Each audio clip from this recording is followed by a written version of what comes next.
Alright, this video is titled, Men are at the center of a successful life. What I mean by this is that when you have a family and you're in a relationship, man and woman, the success should rely on the man. The lengths at which your family get to is at the imagination of the man. How hard is he able to work? How far is he able to dream these big goals? These are at the center and rely on the man. How capable is the man in this family, in this relationship with this woman, as the role model for his kids? How far could this man go is the extent as to which how successful the family will be. On the other side of that, with the woman, as long as the woman can support the man's goals, support the man's dreams, cater to the house, caring for him and the kids and everything like that, it's gonna really fill in the necessary gaps for him to be his best self, for him to be his optimal, most high achieving self. And that is so important because nowadays people are saying that like, oh, men can be women and women can be men, but we don't. The thing is that when it comes to masculine women and women that feel like they don't need a man and they feel like they can do everything themselves, you're actually putting yourself at more of a detrimental risk. And for men, if you're going to put yourself in the woman's position and you're going to be feminine and soft and relaxed and you're not going to take control and lead as that should be your gift, you're going to be put at a worse position. We're not meant to be, our hands are meant to be free. We're meant to be doing shit. We're meant to be building stuff. We're meant to be progressing to a certain future that we want to get to. And that's super important, especially for the man, all right? And for the woman, you need to be nurturing, you need to be caring, you need to be feminine. And that's the best case scenario for the dynamic. That dynamic works mostly, majority of the time it works. But, if sometimes you guys want to swap every once in a while and you guys want to swap the roles and what you need to do, I agree and I understand that, that's fine. But majority of the time, we need the man to be taking control and taking the lead, because a lot of these fucking guys my age, they're a bit weak, they're a little bit lazy, they make excuses, they procrastinate to for 5 years until they end up making a move. They're just there's no drive, there's no desire, there's no heart, there's no hunger, there's none of that stuff. They're just weak. They're just weak little boys. There's a young man at my gym. His name's Elijah. He's an example. He's a young man, 19 years old, just turned 20, and he's doing fucking soldier camps and shit like that in New Zealand. He's training with soldiers, doing all these high, really difficult challenges, putting weights on his back and fucking hiking mountains and stuff. Ain't no one at 19 years old or 20 years old are fucking doing that. They're playing video games all day, eating junk food 3 meals a day, and having energy drinks and stuff like that. Like, it's just bullshit. Like, these weak fucking men out there and these guys out here that are working way harder than you. This guy over here will take your bitch. If he wants to, he'll take your family that you want, he'll take your future wife, he'll take everything that you have, the money you want, the car you want, everything.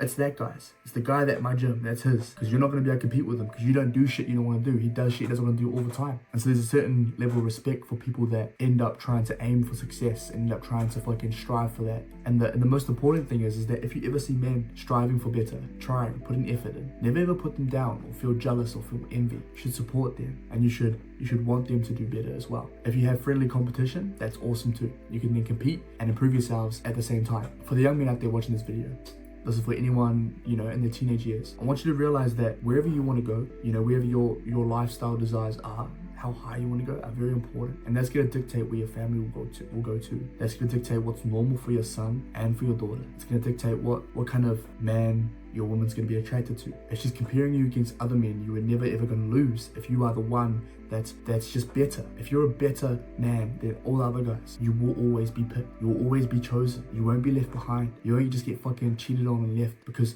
she won't risk losing you if you're that fucking guy. You need to understand that. There are so many important self-improvement habits that you can put into your life that will make your life better and put you in a way better position, and a luckier position too, for the job, for your wife, for the girls, for everything, for the lifestyle you want. That's going to make you luckier to get into that direction. If you start reading books and you start learning, you'll better your knowledge, you'll better your way of speaking, you'll better way of, a little bit of everything. There's so many psychological habits scientifically that it does to the brain. And there's also a kind of confidence that you get from learning about a certain subject, reading about sleep and learning how to better it, learning about your social skills, how to improve that. If you want to start reading, I highly suggest reading Atomic Habits as the first book. If you can start reading something easier. If you want something easier, read the book The Way of the Superior Man by David Dieter. It's a little bit easier, shorter chapters. All right, simpler context. That's a very, very good book to read. If you want an easier book, The Way of the Superior Man talks about the sexual energies between masculine and feminine energies. And it teaches you how to work with both, how to be masculine, how to work with the feminine, and all that sort of stuff. So I recommend The Way of the Superior Man. But if you want a more difficult book and you're actually ready for a little bit more harder, but a very, very important book, Atomic Habits. Atomic Habits will get you to that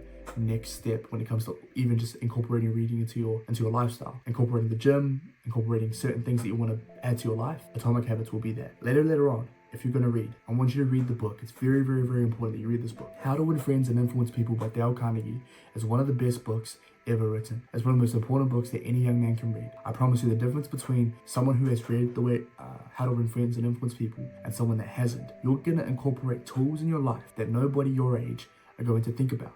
You're going to be thinking ahead of the game.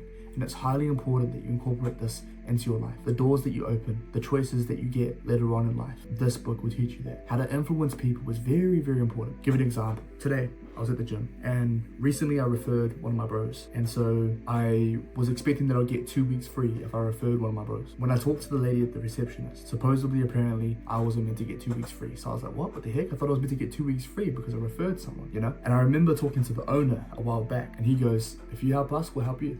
And I go, okay, cool, sweet. So then when I saw the owner today, I went and approached him and asked him, I said, hey, I referred someone and I was wondering like how it works. Do I get 2 weeks free or is that not a thing? Or is it only in certain months or whatever? And he's like, oh, I'll find out for you. So we went and talked to his partner, who's also a part owner of the gym. And then he comes back to me and he goes, yeah, we're not doing it at the moment, but we can try to sort something out for you. Because I explained to him, I said, look, like in a way, I'm going to be recommending or trying to be getting at least 4 or 5 of my friends into this gym. I will try to influence them to get the biggest, the highest costing membership, adding the recovery room in the gym. And if I'm able to do that, you know what I mean? It's going to be more money for them in the long run. So basically I was saying like, I've got about 4 or 5 friends and I'm trying to influence them to get the biggest membership because for them, that's more money. And sure, 2 weeks free, 4 weeks free, about a month and 2 weeks free off me, benefit me personally, but it benefits them as well because they get, when it's all said and done, when I'm back to normal and everything, all these memberships, extra memberships, more money for them. So they knew that as well. So they were like, yeah, we can help you. So we ended up able to sort out my like kind of perk of getting a few weeks free or something. And the only way I would have known to do that or be able to do that was if I just asked. If I didn't ask, then I wouldn't know. And if I was asking in a rude way, then I probably wouldn't get it. If I was disrespectful, I wouldn't get it. There's a way that you talk to people. There's a patience that you have with people that will tend to get your way more. You have to ask the right questions. Ask in the right tone as well. Being respectful. Be patient. Let them kind of guide the conversation as well. And then you're more likely to get the opportunity you want or the situation you want to, the desired outcome you want, more likely to happen. But these things are taught in the How to Win Friends and Influence People. It's normal, you know, you would think it's quite straightforward and you would think that everybody should know these things already, but they don't. A lot of people don't use these skills. If you're someone that, one of the first rules in the book, don't criticize, condemn, or complain. That's one of the first rules of being a likable person. People to like you, that's one of the first things. If you're going to criticize, condemn, or complain, any of those negative things, you're not going to be wanted to be around. People aren't going to want to be around you. And it's very, very important. So highly suggest reading the book. There's an example that I learned from the book, How to Win Friends and Influence People. If you want an easier book, The Way of the Superior Man. If you want a more difficult book, but first book to read, Atomic Habits, alright, by James Clear. All those books are fucking amazing, beautiful books. If you're a young man, read all those books eventually in your life and you will feel improved, you'll feel better, you'll feel way more developed than you were before. You are at the center of your future family success. And wherever you want to go, that's going to dictate the lengths at which your family will go. Set the example for the future. Set the example for your future kids, so that future generations after you and your kids and your kids' kids and your kids' kids' kids' kids and your kids' kids' kids' kids down the track are left in a good position. I hope this video helps you in any way possible. I appreciate you. I believe in you. And I'll see you in the next one. Thank you so much.